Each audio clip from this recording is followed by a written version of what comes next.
Hello and welcome to Unprofessional Engineering. My name is James. And you got Luke. Luke, interview number 3 of day 3 here at Autodesk University been 2018. Long 3 days. It has been a long 3 days. I bet everyone online is so tired of our faces and voices. Yeah, at least sure. mine. Well, yeah, yours. And now I'm just opening it up for them to say mean things. That's not nice. All right, so joining us today is Anne Pauley, AU Design Challenge winner. Hi, guys. So how exciting was winning that? It was pretty exciting. It was actually a bigger deal than I thought it would be. Really? Yeah. So you might not know this, but James and I were actually the two that actually developed the design challenge. Awesome. So I can't remember who on our team asked us to do that. Maybe I think Kimberly did. Yeah, Kimberly asked us. Shout out to Kim. Yeah, she said, "Hey, by tomorrow, I need you to come up with something." So it was a bit rushed. So if the rules and regulations that you were looking at didn't seem too well thought out, that's why. But yeah, so James and I were looking at, what could we do for something that Inventor users, Fusion users, something that would look cool, something that had some pretty cool regulations. And I love like cheap IKEA flat pack furniture, and I've seen a bunch of that created in the past. So yeah, so those who don't know, that was the challenge: was make a piece of, let's call it IKEA furniture, flat pack, out of what, 3/4? Yep. It was 3/4, so no screws, no nails. It all had to be like dovetail and all kinds of crazy. The cooler the joints, the better. And it had to be just something you could basically cut out of a flat sheet of plywood. And the cool thing was, so I saw all the submissions, and there were some bunch of submissions. amazing submissions, and I didn't see yours. And then the very last day we were looking at all the different options, and I saw an option. I was like, well, I didn't see that option. And then and so that's how you became the winner. Awesome. Yeah, it was pretty cool. So tell us what you thought about the AU Design Challenge. Did you think it was more difficult than it should have been? Did you think you had enough time to do it? Could your design have been better if you had more time, or were you pretty solid? Well, it can always be better, but I thought it was really interesting. I'd never seen that design challenge before. It's definitely like a thing that's on a lot of people's minds, trying to flat pack things, large things like furniture, so that you can ship it more efficiently, use less energy, and obviously I live in California, so IKEA is everywhere. And it's cheap. Yeah. This is fair. So cheap. So the question that I had was, how quickly did you make this? Because the design challenge window wasn't a very long window to begin with, and I'm pretty sure you got yours done pretty quickly from what I understand. Yeah, I started one evening and then I finished the next afternoon. I kind of have a habit of sending like 20 cloud renders and then going to sleep. So I don't usually see if it actually looks good until the next day. Oh. Do we happen to have a place people could go to look at these? I believe there was a blog post about it. Yeah, there on was. The Inventor blog. Yes, you check out the Inventor blog, or you just Google AU 2018 Design Challenge. I'm sure folks can find it. But describe the piece that you made and what the function was, because we were pretty loose. It could have been a table, a chair, and you kind of went a different direction that I didn't think. And I was expecting a bunch of chairs and tables, Me and too. you kind of did something different. So explain what your design was and kind of what some of the inspiration was behind it. So ironically, I actually put in 2 entries. The first one was a chair. Okay. And I decided that wasn't clever enough. It wasn't clever enough. Okay. So I kind of decided to be a little snarky and take the plywood, probably CNC milled parts, and turn it into something that kind of resembled some more additive structure. Okay. So that's how I got the hexagon shape. So in case you haven't seen it yet, I did a seating booth that's 2 benches facing each other, and then the entire structure is hexagonal with a tessellated back screen on it that is a bunch of interlocking pieces of plywood. So the overall structure was hexagonal, and then the back was actually inspired by a design group called Nervous System that has done some really cool jewelry and 3D printed textile projects. There's actually a project of theirs in the Autodesk Gallery in San Francisco. Okay. So they kind of have this really distinctive triangulated design that's more rounded and more organic looking, but still tessellated. And when you're describing your creation, I was just sitting there thinking, like, this seems like something that we could see in the San Francisco office. Yeah. You know, just put up in like one of those like hallways or off areas that people could hang out in and do some quick meetings. So one of the things that I was hoping as a part of the challenge, and I don't think it's going to happen, so whenever they asked us, like, I said, you know what would be really cool, guys, if whoever wins, we made their design and maybe put it in the gallery or in one of the offices. So who knows, maybe we can convince them to do it. We have a lot of pull at Autodesk because we're kind of a big deal. So no, that's a negative. No? Yeah. You kind of have some pull at Autodesk. Maybe your friends at Pier 9 might be able to, you know, make something happen. Yeah, so last year, fall 2017, I actually did an internship at Pier 9. So I was actually working in the CNC shop the whole time. But I kind of designed the whole structure so that you could put a whole sheet of plywood down on the shop bot and cut it out and then assemble it. See, I don't want to be mean, but I was out of town when the voting for the winner was happened.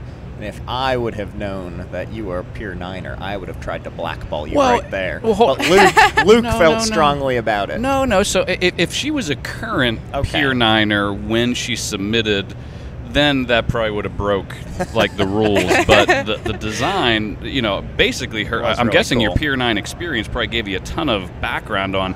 This is how I actually would do it. You talked about, you know, you worked in, you know, the CNC shop the whole time. I would do it. You would. See what you did there? I see what you did there. That was very clever. So I initially I was like, no, she used to intern, but then it was like, how long ago is that? That was a year ago. Yeah, so it was over a year ago, and she's done some amazing stuff since then. So I felt that we had to reward the effort. I'm okay with it. So I did a little bit of creeping on you before, so that I could, get to know you a little bit for this interview. And it turns out that not only are you a fellow Penn State alum, so that's pretty cool. Go Panthers! What is it? We're just going to ignore that one. And you also have done, like, you've been busy. You've had internships with Autodesk. You also had one with Disney, which is pretty cool because I am told it's the happiest place on earth, something like that. I think so. Did you get to meet Mickey Mouse? I did get to meet Mickey Mouse in his many outfits. That sounds pretty epic. He is all over the place. He is all over the place. Now, what kind of work did you do there? I was doing CAD work for Imagineering, and the focus of my internship was doing mechanical design for animatronic figures that Pirates of will the Caribbean eventually stuff. go into the park. Did you work on a specific ride, or you can't say? I can say that it's coming out in 2019. Oh. Coming to a park near you. You are the worst. Come on. This is so cool. Could you imagine like knowing this information? Because I'm a huge Disney fan, and you know Star Wars, and there are a lot of those. My daughter wants to go to the Harry Potter, whatever it's called, Wizarding World. So that's Universal, but that's cool. I know, but the idea is the fact that you know this. It's gotta like be eating you up inside that you can't tell anybody. Yeah. When we get off the air, you can tell us. I think just being able to say, like, yeah, I was an Imagineer is pretty much the greatest thing ever. I'm very jealous about that. So you're currently working now at a full-time, not internship job. Is that correct? And this is at Fathom? It's about time, by the way. We're tired of all your internships. I'm kidding. Yeah. So I was in college for 6 years, and then I finally got out. 6 I did a years. bachelor's and master's. But you did that on purpose. I did do that on purpose. James was in college for 6 years. Interesting story, and it okay, wasn't it's on okay. purpose. This is not accurate, but thank you, Luke. So you actually dual majored as well, right? Yeah, I did. I did dual bachelor's in mechanical engineering and music. How has the music thing helped you? Don't say it hasn't. Come on. I do still play, not as much as I used to when I was a full-fledged music major, but definitely the creative side has been important. So a lot of places like Disney look for people that might be able to show a more creative side. See, this is what's wrong with us, Luke. We don't have we don't have that background of being creative. We don't. So at your current gig, describe the type of work they do and what you're actually doing there on a day-to-day. So Fathom was actually one of the coolest companies I'd never heard of. I actually learned about them shortly before I started working there.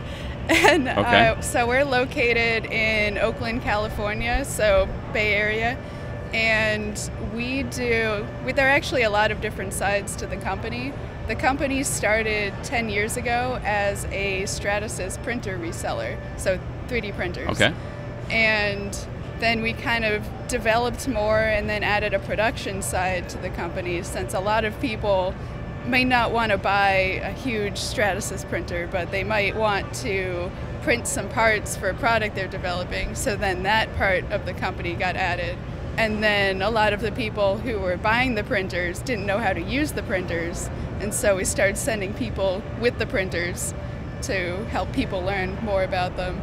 And then we also added a CNC shop to the company, so we have both the additive and subtractive sides That's pretty of cool. manufacturing. Super great. As I said, when I was working at Pier 9, I was working in the CNC shop, so I like both the additive and the subtractive side. And then the team that I work on was, again, another direction that the company branched off into, which is doing design projects. So I work on the design and engineering team, which is 4 mechanical engineers, 1 industrial designer, and then a couple alumni and part-time people that are also really talented engineers and designers that work with our group. And we take on a lot of projects from large companies that might need more manufacturing experience than what the team that the project is assigned to might have within their group. So those are the kind of projects that we look for and we take on. Okay. So what kind of software are you using for this? Are you actually using Fusion there, Fusion 360, or are you just an enthusiast still with that? Well, so obviously both my Autodesk internships were with Fusion, so I have years of experience working in Fusion at this point. So I actually do use Fusion quite a bit because it's really agile for doing surface modeling and using imported geometry, and having the mesh editing right there in the same program is really handy. So I do a lot of T-spline manipulation in Fusion, sometimes taking imported mesh geometry, fitting T-splines to it, and then manipulating those objects from there. Very cool. So I imagine you probably have some experience with generative design. Is that a little bit accurate? And she laughed. She's like, more than you two combined, but yeah. I'm sure. So not a whole lot. So have you started to use or dabble in that with the work you're doing at Fathom? A little bit. It's something that we want to get into more. We'd love to find more projects where we can use generative. So I did a generative workshop that Autodesk was hosting a couple months ago, and I really want to get back into it and try it again, because I took this workshop before the T-spline feature was added, so all you got was just a mesh body, no T-spline body. Right. So I actually haven't really had a chance to play with it since the T-spline feature got added. So some of the workshops are changing, just for yourself and some of our listeners. It's actually moving, I think, to an online workshop model. So if you wanted to get back in, it's a lot easier to do, I think, Awesome. and you just have to stay tuned for when and how those are happening. But I know that they're continuing to do those, so I'm sure they'd let you back in.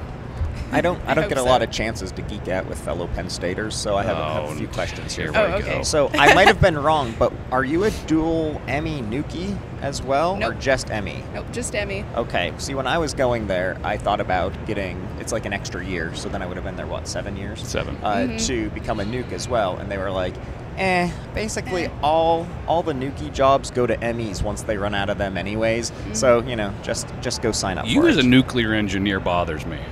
I know. It doesn't seem like It doesn't even idea, sound right? like a good idea. It doesn't. Just saying. Well, I had a hard enough time finishing 2 majors. Just toss another one on 3 top would have of it, been a right? lot. Hold on. I have a game. Me and James have to guess what instrument you played, and you have to tell us who's right. I'm guessing guitar. Clarinet. He's closer. I have tiny fingers. Okay. What can I look play at with that. tiny fingers? Piano? No, not piano. A recorder? Not piano. Very much not piano. The opposite of piano. What's the opposite of a piano? I don't know what the opposite. A flute? Yes. Flute. Okay. I win again. Okay, one more Penn State related question. Not related to anything Autodesk University. You ready? What are your I'm ready. feelings about the women's volleyball team and their chances this year? Because I did see they beat pesky Nebraska, and I don't know if you follow women's volleyball I don't. at all. It's very important Penn State's that we kind of a beat big deal. Nebraska. I'm actually a huge women's volleyball fan because I was in the band that played for the women's volleyball games for 5 years, which is a long time. Yeah. It's a lot of volleyball games. But yeah, Penn State just beat Nebraska this season. It's kind of a big deal. We hadn't beat them for a couple years. It was kind of a bummer, especially since I have a lot of family in Nebraska, and they can even get better. very sassy. Yeah, I may have been to a number of games in my time at Okay. Penn State. They're always very good. They are amazing. I think we're number 7 right now. Yeah, and it's coming In up the here in a NCAA. couple days, I think, to wrap things up. So my money's on Stanford. Who do you think? Ooh, I don't know. I See, we're in think Vegas, so my money. sassy. Sassy. So But right now BYU is number Yeah. 1. They've been number 1 You for don't a wanna pick while. the favorite. Although I went to nationals a couple years ago with the band, and we beat BYU. There we go. So I think that's a sign. it is. So last question. What has been, obviously other than winning the award, what's been your favorite part of Autodesk University this year so far? probably my favorite part is just after the classes are done and all you have to do, all that's on your schedule is just meet up with people and talk to people and meet up with old friends, meet new friends. Okay. I think that's great. I think that's a pretty common theme between people. Yeah. People meeting other people. I feel like the seeing networking people, is one of the biggest things that, as great as the classes are and all the stuff that you're learning, just meeting people, and I'm sure being on the podcast was a highlight as well for you. You don't have to say that. That was nice of her to agree, though. All right, so they're about to open up the doors here in the expo at Autodesk University 2018, so I think that means it's time for us to call it quits. And thanks a lot for joining us. This is Thank really you. cool. Hopefully you're back again next year at Autodesk University 2019. Thanks, Sure. everybody. Have a good day.